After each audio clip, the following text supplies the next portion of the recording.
Well, hello, sir. Hello, Ben. I'm seeing you in a new pod context. Yeah, what's your background's different? Your mic is a little different. Yes.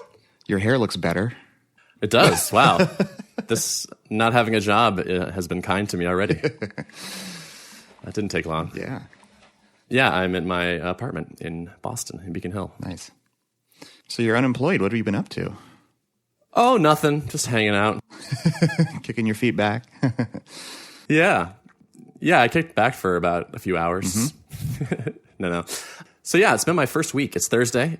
Monday was my first day as a free person, effectively, in a long time. And it's been overall good, but it has definitely been a mixed experience already. It's kind of interesting. Yeah. So it was crazy to wake up Monday morning and be like, I don't have to do anything or go anywhere. Yeah. But I probably should. Right. And so I got my laptop and got up and started some stuff going. So I actually got a fair amount done this week. And one of the big things I was working on is looking for a co-working space, which I did find. I'm going to be working out of the CIC Boston. CIC used to stand for Cambridge Innovation Center, but then they expanded outside Cambridge. And so now CIC stands for nothing. Kind of like IBM. Yeah, exactly. Or I think even KSC now is a similar deal. Don't commit to stuff in your name, it turns out. It's good to have a generic name. But so anyway, there's a space not too far from my apartment, and it's very community focused and had the right kind of vibe, and I'm going to be working out of there. Nice. So you pay a monthly fee. Do you get a dedicated desk, or are you like just kind of shared desk situation? This thing that I'm doing right now is a shared desk situation. I think they call it hot desks. I chose this because it's the most like interactive community type thing. Right. So I think what I'd eventually like to have is a private office, because I definitely value that quiet and lack of distraction. But at this phase, I want the interaction with people more than I need extreme productivity. Because honestly, even in these last like 3 or 4 days, I've already felt that, where it's like, it's isolating. Right, no one is around, and so like I'm doing stuff on my own, and I'm in Starbucks, and there are people around, but like I'm not talking to anybody. And so, like last night, I was like, oh my god, it's only Wednesday. Like the days feel long. So I already am like confirmed, which was like my main concern, is like getting around people and interaction is going to be the big thing. Yeah. Are there a lot of software people there, or is it like, what's kind of the breakup of the people around you? From what you can tell. Yeah, so I only know based on what the like community manager person told me as I toured through there. But apparently there is quite a bit of software. But there's also, what do they call it? The thing I'm joining is technically called Impact Hub, which I believe is for like a lot of people in there are doing like social good for the world, I guess is the gist of it. So I think it's a good mix, honestly, which is great. I don't necessarily need to be around just software people. Sure. So that's interesting. And also because I will be joining the CIC, which is sort of a larger organization than just that one spot, I can work out of their other places. And so like the Cambridge location is very life sciences based. It's right next to MIT. So there's all kinds of like pharma and biotech stuff that gets spun out of there into the CIC. So I think if I want to hang out with like nerdy nerds, I can go to that one, or I can hang out with social justice people and go to the other one and nice. Kind of pick my social group for the day, I guess. Yeah, that's cool. I did a little bit of co-working back in Fresno for a while before Drip had our own offices. Before Drip had our own offices, and there were often artists there, photographers, videographers, other creative types, and it was kind of always fun. It was always fun to have conversations with those types of people. Just kind of gets your brain thinking in different ways sometimes, and just seeing their work and hearing about their stuff it can be kind of refreshing. So, yeah, totally. Yeah. So, yeah, my plan. I'm hoping to sort of start there next week, and sign up for all the things. Basically, they have a ton of like community events and such, as well as like a bunch of like venture capital type things happening there. There's this thing called Venture Cafe, which is like this like high-end coffee shop embedded in the office building that you can work out of if you're a member, but also like I think every month they have like an event where they bring like VCs and entrepreneurs together, and yeah, like probably not quite my scene. Sounds like a VC mixer hub or something. Yeah, that's what it seems to be. Yeah. So, but yeah, I think I'm just going to sign up for everything at first, basically. and just get exposed to as many people as possible. Because the reality is I was thinking about it, I was like, I don't need a million friends or like people that are working the same place I do. I just want like someone to grab coffee with, someone to get lunch with, like somebody to chat with at 3:00, take a walk. It's not about volume. It's just a couple people that I think will really kind of do it for me, honestly. Yeah. But you gotta have to cast a wide net initially and yes. and then kind of whittle it down. Maybe you'll find one or two people in each setting, Yeah, exactly. That's totally the plan. Sounds like a very strategic, developer-minded way to approach it. What a shock. I like it. Yeah, thanks. So I'm looking forward to that. Got a bunch of stuff, a decent amount of things squared away this week, which felt good. Got my Vim University email capture up, which is good because Giant Robots will be dropping soonish, where I told people to go there and sign up if they are interested in the course. This podcast is coming along. We have a website. We're recording an episode. Yep. Signing up with Podcast Motor soon. So I have a sales call later today. I have a mastermind call later today. I'm recording with you today. So I got a fair amount going on. Yeah, nice. What are you doing now that you're not in the confines of a employer any longer? And I'm sure you feel like you could really be doing anything at this moment, So how are you prioritizing your work these days? Is your system still the same as you were doing before, or has it changed? Is it evolving? My system so far is still the same. I'm still using Omnifocus. I'm trying to be really diligent, honestly, about keeping it cleaned and up to date and all that, because it's easy to feel overwhelmed, especially because I haven't even quite decided for sure what I'm doing first or like what the order should be. So it's kind of like I'm pushing a few things forward simultaneously. Yeah. I guess basically like that consulting I talked to you about and also the Vim course are the main things. And so it's, it's easy to feel like I have no idea what to do next. Right. But if I am keeping my like task lists up to date, it's like, okay, I'll just grab one of these that looks good and at least I'm moving something forward. Yeah. I feel like one of the things you'll have to be actively looking out for is like if you're tending to gravitate towards the things that are fun to do and away from the parts that are not. Because I think, setting up a new business, there's going to be, I don't know, probably a 50-50 split for a while of things that are not so fun to do and things that are like rocking your world, Yeah, totally. I hope it's even 50-50. Yeah, maybe it'll be, I don't know, it might be even skewed more, but yeah. Like, have you thought about like company structure and all that No. BS? Well, I've thought about it, yes. Yeah. Yeah, no, there's a bunch of administrative stuff to do, like health insurance and things of that nature. So there's plenty of things that I don't want to do that I'm going to have to do. I think that will be okay. But yeah, you're right. I do need to watch out about not just doing the fun things. Yeah. But man, it's crazy. I do kind of have to keep reminding myself, like, all right, just take deep breaths. You're good. It's like like the way it is this week is not necessarily how it will be next week, and it's not necessarily a thing you do forever. And just sort of trying to keep perspective, I guess, and not be like, oh God, what did I do? Right. Yeah. Have you regretted your decision at all yet? No, I wouldn't say regretted. Yeah. I would say had concerns, where it was like I was worried about the isolation, and like on Wednesday afternoon, I'm like, yeah, this is real. Yeah. And it sucks. And if it's like this all the time, this is not going to work. So I wouldn't say I've been like, oh, I should go back.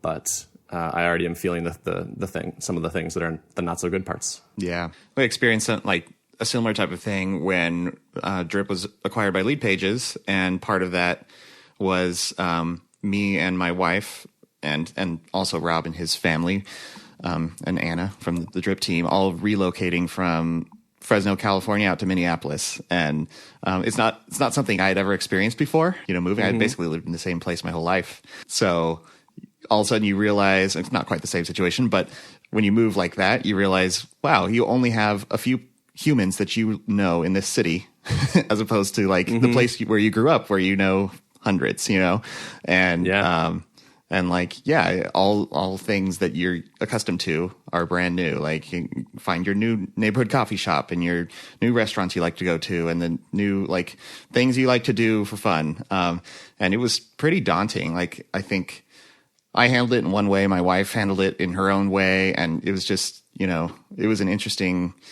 thing. And it took a while to get feeling comfortable again, and I imagine it's pretty similar when you leave a job you've been at for years, and now it's like your structure of your day is completely different. Totally. And some of that is nice. Like Monday or Tuesday, it was like beautiful outside. Yeah. And so at like 2:00, I was like, all right, I think I'm done here. Right. I just packed up my stuff and like walked around Boston Common for an hour and like did a couple errands outside. Like it was the flexibility was nice. Yeah. But it's definitely will take some getting used to. Start milking the perks of being independent. Like I can work when I want, where I want, right? Exactly. Yeah. Totally. But yeah, I think I'm going to try to establish like a really consistent schedule because structure is something that works well for me. And just like a consistent effort is sort of, I think, really effective. And so I think basically once I'm set up in a place in that co-working space, it's like, okay, I'm going to work these hours and just stick to that. And that way I don't get a little bit like go too far off the rails. Yeah. I've gone through different phases of like, I'm working on this app, like early days of Drip, for example. I'm building this app, and at that point, I was not married yet, and so I had way less, built-in structure into my life. So I was like, I can work on it, late hours of the day, and then I can get up early if I'm up and like work on it then, and then take part of the day and do whatever I want. And that wasn't sustainable for me. It probably is for some people, but just like not having a consistent schedule for me wasn't really working. Like I was finding myself like stressed certain days to be like, oh man, I need to get my work in today. But because of the way I've chosen to like work late the previous day, now I'm hosed today. And I don't know. It's like, I've tended to gravitate towards a more consistent schedule myself, even when you have the freedom to not do that, So I think it's just like a matter of finding what works for you is ultimately. Yeah, totally. And there's that danger. I think one part of the setting the schedule is when you're going to work, but also when you're not going to work. Yeah. Because it's like so easy to just like let that stuff creep into the evening and then the late evening and then the nighttime. Like I had to stop myself from doing some of that last night. But I want to have an explicit cutoff because especially with like technical type work or like development work or like intricate things, like you're not your best at 10:00. Like at least I'm not, I should say, after a full day. And like you tend to just like make more mistakes and make less progress than you could if you were doing it later. Yeah, I feel like there's a curve of like, I don't know if it's glucose in your brain or what it is, but like mine peaks early in the morning after I've had my first coffee. I'm like, all right, I'm ready to go. I can solve problems. And then it just gradually declines. I'm just depleting that supply throughout the day. And like, if I'm trying to work through a problem, sometimes I can get like creative stuff done late at night, which is a little bit different. But if it's like hardcore technical problem, then, it'll seem insurmountable late at night. And then I'll wake up the next morning and I'll be like, oh yeah, that's right. It's pretty easy. So yeah, totally. Same. My hope is to sort of win the mornings because I find if I have like a good morning, the rest of the day is just kind of like gravy. Yeah. It's like, you maybe sneak in a few sort of like shallow tasks in the afternoon and whatnot, or just be like, all right, I made good progress. I'm done. Like I'm knocking off at 2 or whatever it is. I find it easier to get in the zone in the earlier hours. Me too. And like picking a few, I think they call it like big rocks or something, like the few big things you want to get done that day. Yeah. And trying to knock those out in the morning. And then everything else, like you said, is gravy. So that can be good to make it feel like you're not. Yeah. Because one of the problems with being super flexible on schedule and all that is, one, you're free. So that's good. But two, like if you can feel like the work never stops, like you're working all the time because it's so split up by times of not working. So. Yep. And I don't want that feeling. I need that recharge. Yeah, totally. I think we all do. Did I talk to you last time about hiking the Appalachian Trail or Hong Kong? Did those come up? I have them on my notes, but I don't remember if we talked about them. I think you mentioned Hong Kong for sure. Okay. Yeah, I had these plans where I was like, okay, I have a friend who's hiking the Appalachian Trail, so I'm going to go join him for like a week. And then I have a friend who like just quit his job and he's in Hong Kong. I'm going to go join him for a month. Yeah. And I thought about it more and more and talked to my mom, who is a very smart lady who knows me very well. And it was kind of like, is now the best time to do both those things? And it's kind of like, yeah, maybe not actually. Yeah. And like the conclusion I came to was those both sound fun, but first of all, like they both are available later. Like my friend will be hiking the trail all summer and my other friend still lives permanently in Hong Kong. So like visiting is possible later. And I think I would enjoy both those activities more when I have a little bit more like laid down. When things are like a little bit more rolling along and it's not so like in flux. Yeah. Like I have plenty of weirdness and change going on right now. I don't need to like also change location and do other weird stuff. Right. I would agree with that. I think I've thought about like wanting to do similar types of travel or whatever, and I have some flexibility to do that even while, employed at Lead Pages. Like they have a great vacation policy and all that kind of stuff. But like then I start thinking about, well, what am I going to be dealing with at that moment, and is the timing really right? And so it's like important to think of yourself, put yourself in that future position. How am I going to feel? Am I going to be stressed because I'm doing this right now? So yeah, I'd rather exactly. I think it'll be more. It'll be more fun later. Like I can do it later, and I honestly think I'll enjoy it more. And once I get some stuff rolling. Putting off getting really established for like another month or two is just kind of like, is that really? I feel like that's just going to make me feel worse. Yeah. You might start to get stressed because right now you have a burn rate, right? Essentially. Totally. Yeah. Yeah. It's crazy when that flips from income rate to burn rate. Right. Yep. Savings rate to negative.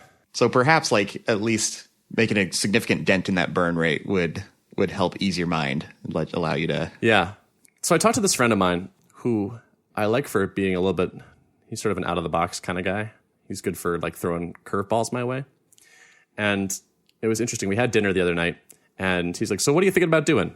And I pitched him on sort of 3 ideas that I have thought about working on. And he was like, okay. He's like, do you want my thoughts? And I was like, yeah. And so he's like, all right, well, and he gave some feedback on the individual ideas, but he said, more generally, those all sound like things that you might have done with thoughtbot. It's like, I would encourage you to think a little bit more broadly right now because your constraints are kind of gone now. And so it may be that a great thing for you is something that would not have been feasible before. And I thought that was a really great point. Yeah. So I'm trying to I feel like I'm in a weird place where I'm trying to balance like, okay, what's practical? What do I think will reduce the burn rate quickly? Yeah. What do I understand and what feels close at hand and feasible versus like, okay, if you could do anything, what makes me happy? Mm-hmm. Like, what have I enjoyed in the past? What might make me happy? Right. What might I do now that I could kind of do any of the things? Yeah, I think there's like a big kind of like, what do you aspire to do type of goal in there. And then there's also a practical concern of like, how can I get to profitability or break even on my personal expenses as quickly as possible? I think the two are kind of at odds with each other and they may end up aligning, or you may have to say, which, this is a mistake that a lot of founders make, I think, is like assuming that they can go for whatever big idea that they had and it'll also get them to, personal profitability in the time that they need it. So I think, I don't know, what I like about your approach is it's pretty classic stair stepping of like do some things that are pretty solidly in your wheelhouse that feel like pretty sure things of working. And then from that, see what may fall out of that. That's a bigger idea that maybe there's less certainty. Right. Mm-hmm. So I like the hybrid approach that you're taking, but yeah, I mean, it is interesting to consider, like, are there things that could check both boxes that could, be the practical, like get you to profitability, but also be something that's, maybe a bigger idea or something. Yeah, I think that makes sense for now.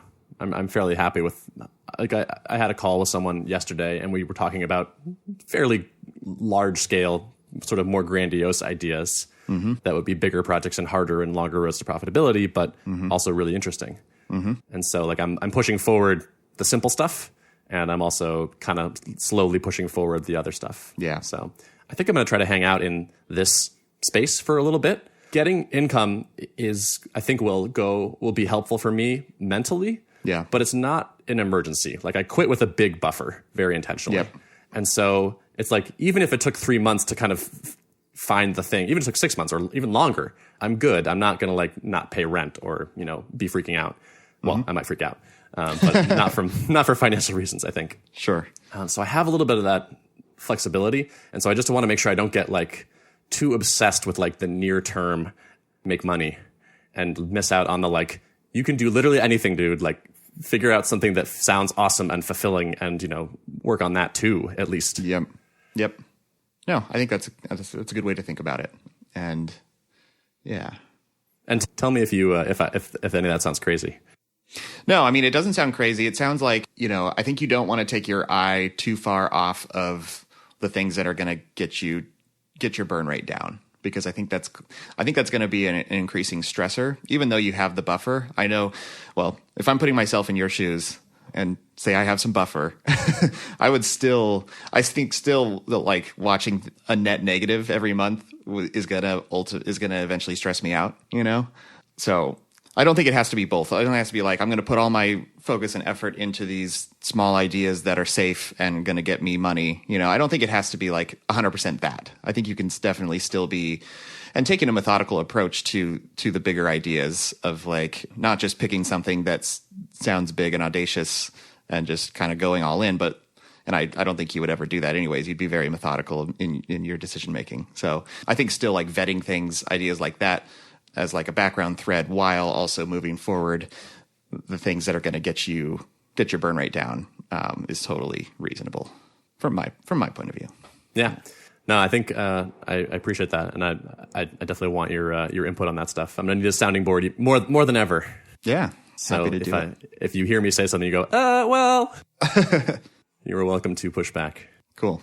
I tweeted about leaving thoughtbot a couple days ago. That generates some buzz.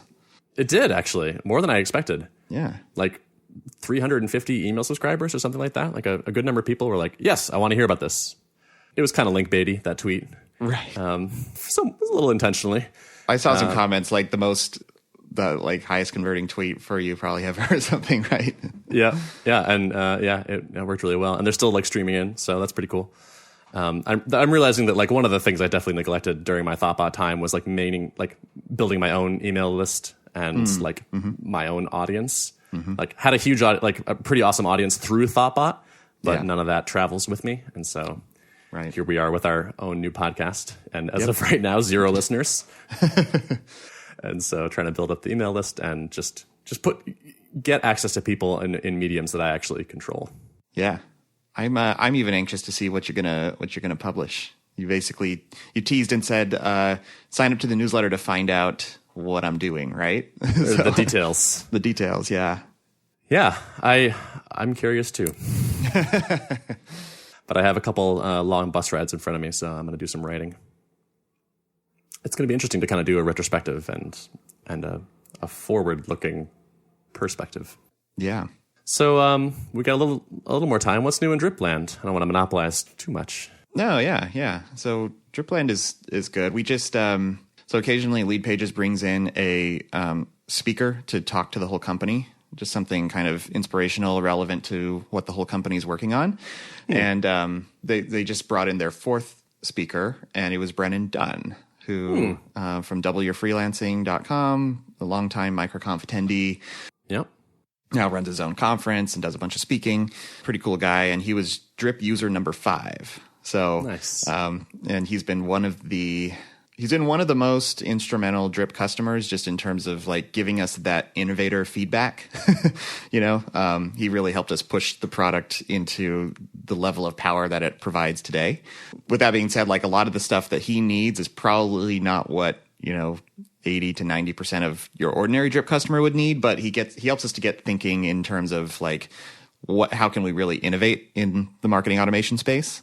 Mm-hmm. So it was fun to see him come. He talked to the company about kind of his personalization stuff that he's been doing, where he has like a JavaScript library, he calls it Drip Pro Tools, that hooks into Drip and like takes whatever personalization data you have about the subscriber and helps you cater the messaging in real time on your website, which is super awesome. And then he's also working on a new SaaS product called Right Message to like turn this into a service. But anyways, that was really fun and energizing. I always sometimes forget how fun it is to talk to like a true power user and just kind of like do some brainstorming. And I think it's something that I'm looking forward to getting back to more as we kind of as the Drip team gets settled in kind of our higher headcount. We've been hiring quite a bit, and we're working actively towards bringing someone in to kind of focus and lead the charge on our scaling efforts. because it's really become clear that we have kind of two distinct units of drip. One just kind of like making the back end scale well, and one pushing forward with features. So we call it like the back end team and the core product team. And, I've kind of been straddling both a fair amount. And in weeks where we have like a lot of queuing problems or slow database queries or whatever, then my eye gets off of the core product stuff and onto back end for a little while. So it's been fun. Like the last few weeks have been a pretty quiet few weeks in terms of back end problems, and it's been so refreshing. I think the whole team, we have a weekly engineering stand up for 30 minutes. And I think we were all like, if you compare our faces to last week's meeting versus the one before, it was like night and day. Like I think we're all wearing the stress on our faces when the queues were backing up and the database was giving us issues. So like, it's going to be really fun to, I think, once we have kind of someone leading the charge on the back end scaling, it's going to free Rob and I up a lot to just be thinking more about like what innovative features can we push out to make drip users more awesome. So, and I think talking to Brennan kind of ignited a little bit of that inspiration for us. So yeah, good things to come. Yeah, that's cool. Does Rob get it sounded like the way you phrased that Rob gets involved or at least distracted or something when scaling stuff happens. Is that true? Yeah, he gets distracted just because, like, although he's not writing code or like, being hands-on in that sense to solve the problem, I think like inevitably both of our brains, his included, start like problem solving, and we start feeling like, okay, we need to help contribute to solve this problem. And so it just ends up being a distraction for almost everybody on the team, which would be nice to get a little bit more of a firewall in place. I think that comes with having more people whose sole focus is to think about these problems. Mm-hmm. But yeah, I think anytime there's like hardcore technical problems that may impact the customer experience, it's hard for Rob and I not to both be kind of consumed by that, Totally. Yeah. It's like an open loop for both of you. Yeah. Yeah. But I agree that it makes sense to me that hiring someone who's focusing on that might help both of you kind of be like, all right, someone else is thinking about this all the time. Yep. I can stop thinking about this. I trust that person. Yeah. It has become pretty clear that like we really should not be doing that type of problem solving. Like I feel like I've re-architected my last major subsystem of drip. At this point, it's like someone else needs to own this, and they need to draw on their experience from, scaling similar types of systems for the past X number of years that they've been in the industry, and take their learnings and apply them to drip, because we're just, we're getting to that next level of scale where one master Postgres database is probably not going to cut it for much longer, So. Gotcha. That'll be an interesting person to hire. Sounds like that'd be a highly in-demand skill set that would be tough to come by. It has been, yeah. We've been talking to some folks. There's a lot of like, it's not quite the thing where you can just like throw a job posting up and get a flood of candidates and then you pick the best one. It like doesn't quite work that way. We've been kind of working the networks a little bit. This person knows this person who works at this place, having coffee with people. It's tough because obviously these people are well employed, well compensated, and so luring someone over is a challenge. I think we're zeroing in on some really interesting leads, and I can talk more about them as things develop. But I'm feeling optimistic. I will say that. Okay. Suitably vague. Yes. Cool. Yeah. I'm seeing like these little design changes keep showing up in the UI, which is nice. They all seem like positive improvements. It's been so nice having someone like there again, an example of someone dedicated to the problem space of make drip look better and more usable. I mean, more importantly, more usable, but also fresh coat of paint, Yes. And I think it's been fun for him to make these sweeping changes. And, we still move pretty fast. So like he'll think up a design, we'll kind of work through the details of it, and then he'll code it up in HTML and CSS. And if it looks good, it gets shipped, And I think that's probably like crack for a designer to be able to move that fast on redesigning stuff. But I think it's been like subtle enough where it's not going to necessarily disrupt the users, like make them feel like jarring changes have been made, Yeah, no, I wouldn't say that. So he's got like a nice touch of subtlety where it's just like, oh, that looks a little bit different and it looks nicer, you know? Mm-hmm. Yeah, and then just yesterday I deleted a subscriber from my list of subscribers without drilling down into this group subscriber. This is the little drop down on the right now. Oh, that's been big. And I was like, that was like, it was such a small thing. Like that probably took a couple days at most, but it was like, oh, nice, I can do this. It just saves me some time now. I love that. Yep, and I think we're starting to roll out like a unified way to view lists of resources throughout the whole app, and we're going to try to use the same patterns everywhere. So like, you'll click into a campaign and there's like 4 tabs at the top where you can view the subscribers, or you can view the emails, or you can, look at some stats and just the raw settings page. And now, like, instead of always forcing you to click the campaign and then click a tab, there's always going to be like a little drop down on the right hand side of the item when you're viewing it in a list to quickly jump to the place you need to go. And yeah, that's just one of those little touches that we started with the campaigns page, and now we're like rolling it out everywhere.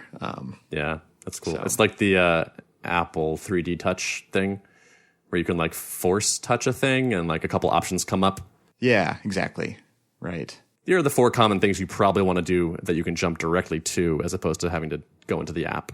Yeah. And another thing we're running up against is like people are having more and more trouble finding things in their drip accounts because, imagine an account like the Lead Pages one has hundreds of workflows, I think hundreds of campaigns, lots of one-off rules, just like all their pages are paginated and have many things in them. Yeah. And so search is another big thing that we're starting to move towards, like having contextual search on all the pages. And then what I really want to do is something like the Spotlight search on your Mac, where you just like something spacebar and just start typing, and you can quickly locate any resource if it matches the search query. So I'm into it. Yeah, I think that's going to be. I love fuzzy search. I love it on my Mac. I think that's a great idea. And it was funny. Like Brennan made the remark. Of course, he's a developer by training, so like he's told the audience when he was giving his talk, like, this is what happens when a developer learns how to market, right? So he's talking about all his fancy conditional, message catering that he does, and he also said, like, I think of Drip not as a email marketing platform, but as like what did he call it? Like a generic job queue or something that happens to send email. So, and I sometimes think of it that way too, like, because workflows are so powerful, they're like a subset of a programming language in essence, because you can do conditionals, you can do forking, branching logic, all this kind of stuff. Mm-hmm. But then sometimes I get a little bit frustrated because I'm like, I want to be able to have all the conveniences that I have in my code editor available in Drip. And it's like the fact that I can't even, like, normally if I need to locate something and I don't know exactly which file it's in, I just do a global search for it, and it's like, there's no such construct right now in Drip. So I think, I don't know, again, like, I have to be cautious not to only want to build things for the developer minded customer, but I think, I don't know, if we can get the user experience to the point where anyone could leverage the feature, then that's really the sweet spot, right? Cool, man. Well, sounds good. Yeah, good stuff happened. All right. Well, how about we wrap it up? Yeah, let's do it. For now, I guess I'll just say have a good week. It's good talking to you. Good talking to you too, man. All right, later.